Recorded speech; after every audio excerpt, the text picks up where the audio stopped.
കൃഷ്ണ, നമ്മുടെ ഉണ്ണിക്കണ്ണൻ ഇന്ന് ശ്രീലകത്ത് വെണ്ണക്കണ്ണനായിട്ടാണ്.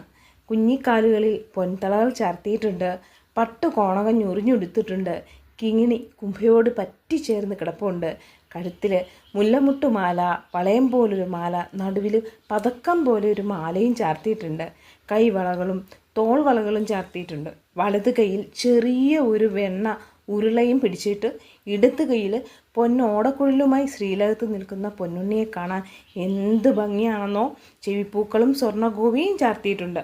പൊന്നിൻ കിരീടവും അതിനു മുകളിൽ 4 തിരുമുടിമാലകളും 2 ഉണ്ടമാലകളും ചാർത്തിയിട്ടുണ്ട്. തിരുമുടിമാലകളുടെയും ഉണ്ടമാലകളുടെയും നടുവിൽ നെയ്വിളക്കിൻ്റെ ശോഭയിൽ അങ്ങനെ പൊന്നുണ്ണി പുഞ്ചിരി തൂകി നിൽക്കുകയാണ് ഭക്തരെ അനുഗ്രഹിക്കുവാനായിട്ട്. അപ്പോൾ നിങ്ങൾ ഓരോരുത്തരും ഈ രൂപം അങ്ങോട്ട് മനസ്സിൽ കാണുക, മാനസ പൂജ ചെയ്യുക. പാദം മുതൽ ആ കിരീടം വരെ, കിരീടത്തിന് മുകളിൽ ചാർത്തിയിരിക്കുന്ന മയിൽപ്പീലി വരെ നിങ്ങൾ മനസ്സിലങ്ങോട്ട് കാണുക. പാദങ്ങൾ, പൊൻതളകൾ, വളകൾ, അരിഞ്ഞാണം, പട്ടുകോണകം, മാലകൾ എല്ലാം അങ്ങോട്ട് കാണുക. അതോ എന്ത് ഭംഗിയാ താമര കൊണ്ടുള്ള മാലയൊക്കെ കാണാൻ.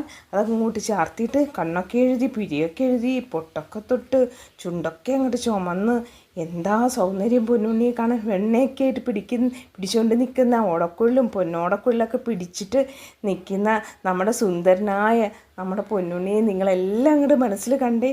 ഓരോരുത്തരും കണ്ണടച്ചിട്ട്, ഇത് കേൾക്കുന്നവർ കണ്ണടച്ച് പാദം മുതൽ മയിൽപ്പീലി, കിരീടത്തിന് മുകളിലിരിക്കുന്ന മയിൽപ്പീലി വരെ കാണുക. എന്നിട്ട് പൂജ ചെയ്യുക.